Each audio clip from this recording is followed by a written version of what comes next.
Hola amigos de Política y mucho más. Hoy nos acompaña Liliana Muguerza, ella es candidata por el Partido Morado con el número 11 por Lima. Hola Liliana, es un gusto tenerte hoy acá, además colega de muchas batallas los últimos 15 años en el Estado peruano, en distintos cargos que ha ocupado.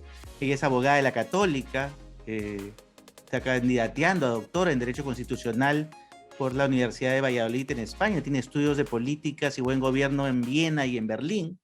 Como dije, hace 15 años que viene ejerciendo la gestión pública, ha sido gabinete, coordinadora general del Gabinete de Asesores en la Presidencia del Poder Judicial, ha estado en la Presidencia de la República también, ha sido asesora en el Tribunal Constitucional, ha sido comisionada en la Corte Interamericana de Derechos Humanos. Como ven, una cantidad de cargos importantísimos que le han dado mucha experiencia en la gestión pública y que hoy quiere ponerlos al servicio del Poder Legislativo y obviamente de los ciudadanos. Liliana, ¿cómo estás? Es un gusto tenerte hoy aquí en De Política y mucho más. Gracias, Juan Carlos. El placer es mío. Gracias por la invitación. Me encanta. Nos conocemos hace mucho tiempo, hemos podido coincidir en muchos cargos de responsabilidad, efectivamente, en el sector público. Y como siempre, un verdadero placer conversar contigo.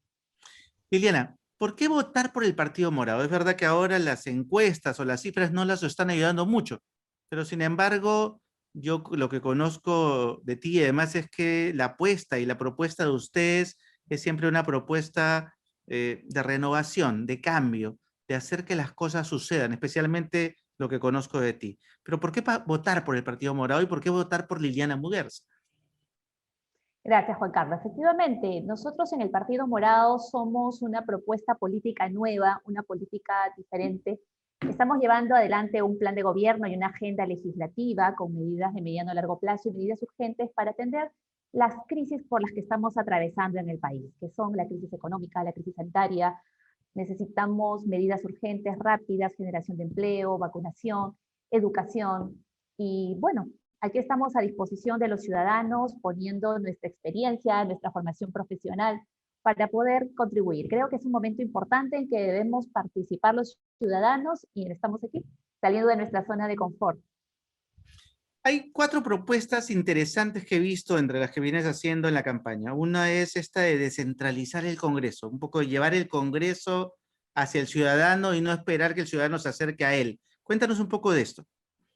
Mira, esto parte de la idea general de que el ciudadano tiene que empoderarse y tiene que recuperar sus instituciones. Y cuando hablamos del ciudadano hablamos no solo Lima, tenemos una visión muy centralista y una tendencia fuerte hacia eso. Hablamos de los ciudadanos en todo el territorio nacional. El Congreso es el organismo de representación por excelencia. Necesitamos que esta semana de la representación, que no ha funcionado, sea reformada y podamos acercar más el Congreso a todas las regiones. Una descentralización de la función congresal. Que los congresistas, así como están yendo una semana, puedan estar 2 semanas mínimo trabajando en las regiones, convocando asambleas, representando a sus electores, y pueden seguir trabajando como lo estamos haciendo ahora en contextos de pandemia, a través de los medios digitales, están sesionando en comisiones y en pleno a través de los medios digitales. Así el ciudadano va a poder conocer más a su congresista, va a saber que lo tiene a la mano, lo va a controlar, lo va a fiscalizar, y la representación creo que se va a recuperar. Vamos a ir paso a paso, pero necesitamos comenzar con reformas como esta. ¿Tiene sentido que los congresistas de las regiones vivan en Lima? Es decir, permanentemente. Yo creo que Es no. decir, la semana de representación debería ser su viaje a Lima por una semana para dar cuentas administrativas, pero en realidad las 3 semanas del mes deberían estar en su región, ¿no? Efectivamente, y el resultado te demuestra eso, que desconectan totalmente de las regiones. Y cuando van en la semana de representación, van para que les hagan agasajos, almuerzos, el hijo predilecto, y algunos hasta los cargan en andas por las plazas. Y regresan a Lima. Y peor, eso con presupuesto público, presupuesto nuestro. Entonces, hay que cambiar esa visión, hay que hacerlos trabajar, hay que meterlos más en sus zonas y que trabajen desde allí, desde a ver, es lo que necesitamos. La otra propuesta que me llamó la atención y que me gustó mucho era este de chambea con tu congresista. ¿Cómo es esto de chambear con tu congresista? Sí, bueno, es otro de los temas dentro de la reforma del Congreso. Si te das cuenta, lo que hablábamos, cuando el congresista es elegido, se traslada a Lima y aún los que están de Lima desconectan de la gente. En Lima tenemos 34 congresistas por nuestra región, que no los conocemos, que no sabemos qué hacen, no sabemos si realmente están trabajando. Necesitamos empoderar a los ciudadanos, que nosotros conozcamos dónde están nuestros representantes y qué están haciendo. Y eso pasa por tener información, mínimamente de sus agendas, de sus proyectos, y esto a través de la tecnología. Tenemos que generar esas herramientas. No puede ser una página web como la que tenemos en el Congreso, que más bien desincentiva el uso, ¿no? Espantosa, ¿no? Algo amigable, algo accesible, los aplicativos que podríamos generar para tenerlos en el celular, ¿no? Y poder ingresar, acceder. Ahora hay muchas herramientas que favorecen la e-democracy, la democracia electrónica. Podemos ingresar, vemos la agenda de nuestro congresista, sabemos en qué están y puedo ir a participar, e inclusive puedo opinar de aquello que se está debatiendo en el Congreso. Creo que es importante eso, que empoderemos al ciudadano y que el ciudadano haga trabajar a su congresista, que prácticamente le respire en la nuca. Así el congresista efectivamente va a llevar adelante los proyectos y las promesas de campaña que ahora mismo se están haciendo por todos lados. Casi como Reina Maradona en el partido de fútbol que le ganamos a los argentinos aquí en Lima. Sería buenísimo, buenísimo. Sería una herramienta así, todos pegados al congresista y lo hacemos trabajar. Eso creo que podría ser un cambio bien importante. Estas consignas de el que este congreso no me representa y tienes que salir a gritarlo en marchas, en plazas o en cacerolazos, tiene que cambiar. Hay que recuperar el congreso para los ciudadanos en todo el territorio nacional. Perfecto. Esta tercera propuesta, que también llamó mi atención, qué es esto del control ciudadano de la conducta ética del congresista? ¿En qué consiste? Mirad, hemos visto que la práctica en el Congreso de los hermanitos y de los otorongos, el famoso otorongo no come otorongo, que yo, miembro de la Comisión de Ética, recibo una denuncia, pero es alguien de mi partido o alguien a un partido afín en coalición política, lo que hago es cubrirlo, taparlo, archivarlo. Pero si no, lo que hago es activar una investigación si es un enemigo político. Y lo vemos todos los días, lo hemos visto siempre. Necesitamos que esa evaluación de las conductas éticas de los congresistas ya no sea realizada por congresistas del Congreso. No funciona. Necesitamos que esta comisión de ética esté conformada por ciudadanos que podamos elegir. Esto no es nuevo en el sector público, existen tribunales de honor, tribunales de ética en una serie de instituciones. Podemos convocar rectores de universidades, académicos, gente que sea conocida por su trayectoria, por sus valores democráticos, que invitados, como una especie de tribunal de ética, valoren estas conductas y emitan un informe que deba ser votado en el Pleno. Esto, nuevamente, parte de esa visión general del ciudadano empoderándose del Congreso. Creo que eso es bien importante y podemos mejorar esa ética. Mini jurados ciudadanos, además. Mini jurados ciudadanos, o sea, literalmente evaluando la conducta ética de los congresistas. Claro, claro que sí. Además, ellos acceden al cargo con la confianza ciudadana. Entonces, también promovemos más participación ciudadana en ello. Y la ética está tan venida menos en el Congreso de la República, que ya no hablamos de los temas de corrupción, ¿no? ¿Sabrán los congresistas qué significa la palabra ética? Pues mira, la verdad es que ya no solamente es la ética del que supuestamente está denunciado, es la ética del miembro de la Comisión de Ética y de cómo lleva adelante esa función y esa responsabilidad. O sea, tienes una doble ética cuestionada y diluida. Y esto pues impacta en la institución, impacta en el desprestigio del Congreso y también en el desprestigio del sistema democrático, que es bien peligroso. Ahora, todo esto obviamente requiere toda una transformación digital, porque claro, de hecho la nueva normalidad, el virus nos permite también no solamente crearnos un problema, sino nos permite oportunidades para transformar digitalmente las instituciones públicas y poner al ciudadano como este monitoreador, como este justamente protagonista de lo que debiera ser el servicio público para poder hacer que esto funcione y se dé como realmente se tiene que dar, ¿no? O de una manera distinta, ¿no? Claro que sí. Ahora, como bien dices, en el contexto de la pandemia se ha impulsado en todas las entidades del sector público una modernización y una digitalización de sus procedimientos. De hecho, cuando yo estaba en el Tribunal Constitucional ya estábamos digitalizando expedientes. Cuando estuve en la Corte Suprema hace muchos años, nosotros impulsamos la notificación electrónica y el expediente electrónico. Me acuerdo que comenzamos primero con los juzgados comerciales. Entonces, ahora mismo necesitamos que esa modernización, que hay que impulsarla en el Congreso, lo que se ha comenzado tiene que perfeccionarse, tiene que cambiar de visión. La tecnología en el Congreso no tiene que ser para crear trolls, para crear bots, para atacar políticamente, como hemos visto que ha pasado, sino para modernizar el funcionamiento de la institución y para que se acerque la institución al ciudadano. Eso es fundamental, para que puedan sesionar desde las regiones, como hablábamos, para que los ciudadanos puedan acceder al control de sus congresistas, para que puedan ellos opinar democráticamente de aquellos temas que les interesen. Es una manera de modernizar, utilizar herramientas actuales que nos lleven a una eficiente participación y control ciudadano del Congreso. Al respecto, además, esta modernización, este proceso de modernización, ¿por qué crees que no se da con la velocidad con la que debiera darse? Es decir, normalmente estos procesos de inversión en tecnología, en digitalización, deberían ser pues procesos de golpe, ¿no? Pero acá son procesos que van lento, que se hacen por compartimentos estancos, ¿no? Que parece que lo hiciéramos como a paso de tortuga a propósito. ¿Por qué crees que ocurre eso? ¿Hay tanta mafia al interior de las organizaciones públicas? Mira, ¿Cómo lo combatimos? mucho honestamente es falta de voluntad en la gestión institucional, porque cuando hay esa voluntad realmente se pueden impulsar los procedimientos. Y yo creo que en el Congreso debiera ser más ágil, es una institución más pequeña, 130 congresistas con un aparato administrativo que también se tiene que revisar. Es diferente, por ejemplo, a la dimensión del Poder Judicial y su presencia nacional. Y yo te aseguro que el Poder Judicial ya avanzó en otros sectores y en otras instancias en la digitalización. Yo creo que primero es visión institucional, segundo, decisión de llevar adelante esa gestión, y tercero, pues siempre hay que estar vigilantes con los temas de corrupción, ¿no? Creo que no ha habido hasta el momento en el Congreso esa decisión de modernizarlo y de acercarlo al ciudadano. A veces ha sido intencional ese distanciamiento y ese divorcio, porque los intereses con los que llegan los congresistas son de todo tipo, menos de representar al ciudadano. Hemos visto los que llegan al Congreso para huir de la justicia, para blindarse, para La defender mayoría. intereses de grupo, para defender los intereses económicos del jefe del dueño del partido, aún petardeando la reforma universitaria y la SUNEDU. Entonces, llegan con cualquier manera de pensar y cualquier objetivo, menos lo que es una política correcta, que es legislar, representar y fiscalizar de cara al ciudadano y por el interés público. Entonces, cambiando eso, yo creo que podemos lograr los cambios.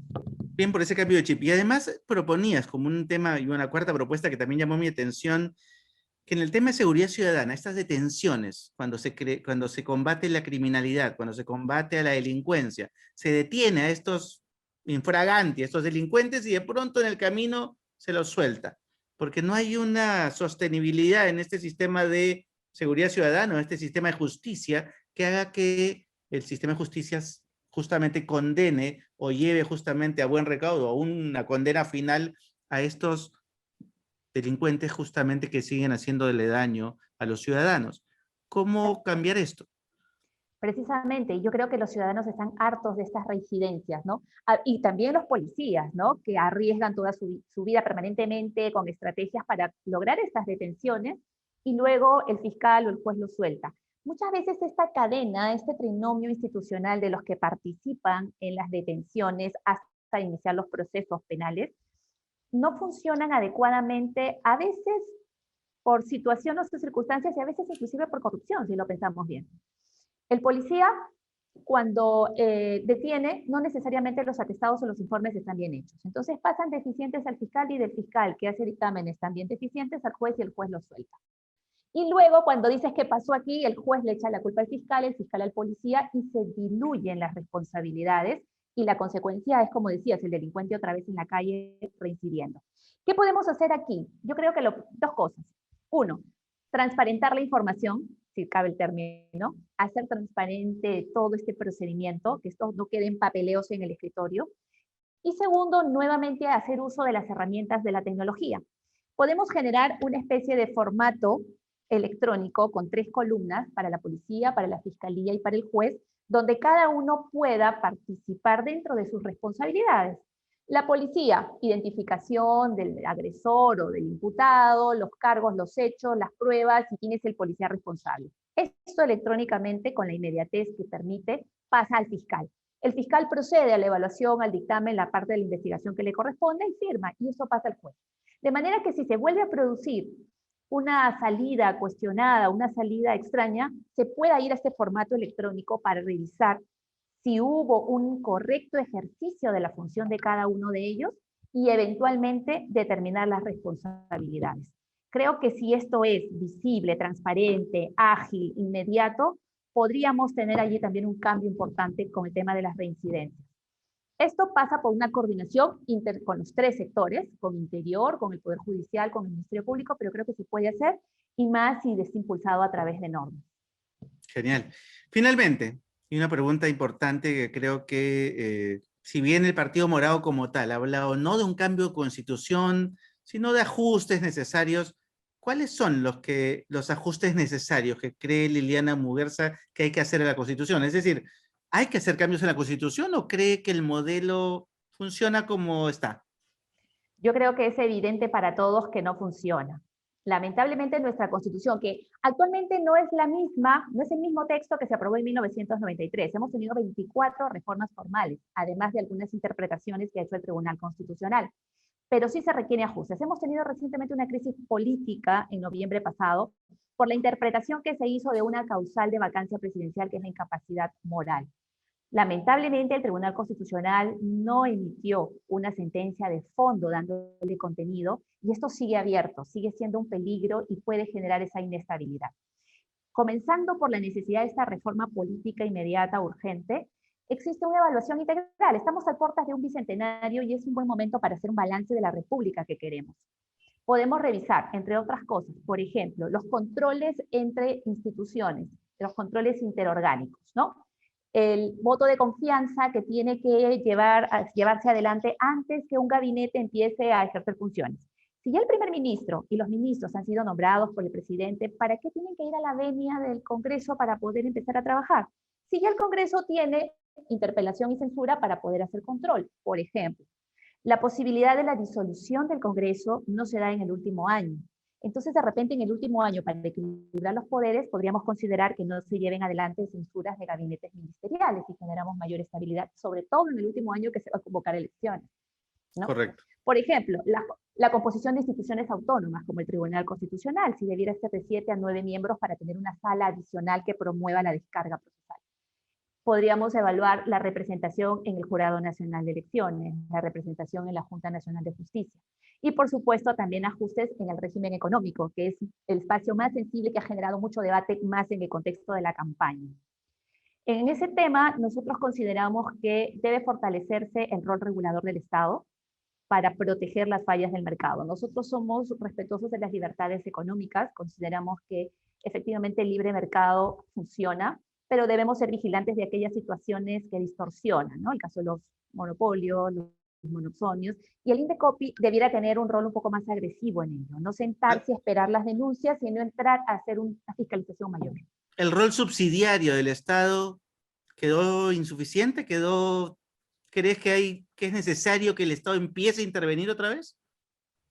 Mira, lo que dice el Tribunal Constitucional en el famoso caso Medio Pasaje es que en caso de una situación excepcional, de una emergencia nacional, surge un principio, una cláusula que es la solidaridad, que es como una especie de límite a la subsidiariedad del Estado.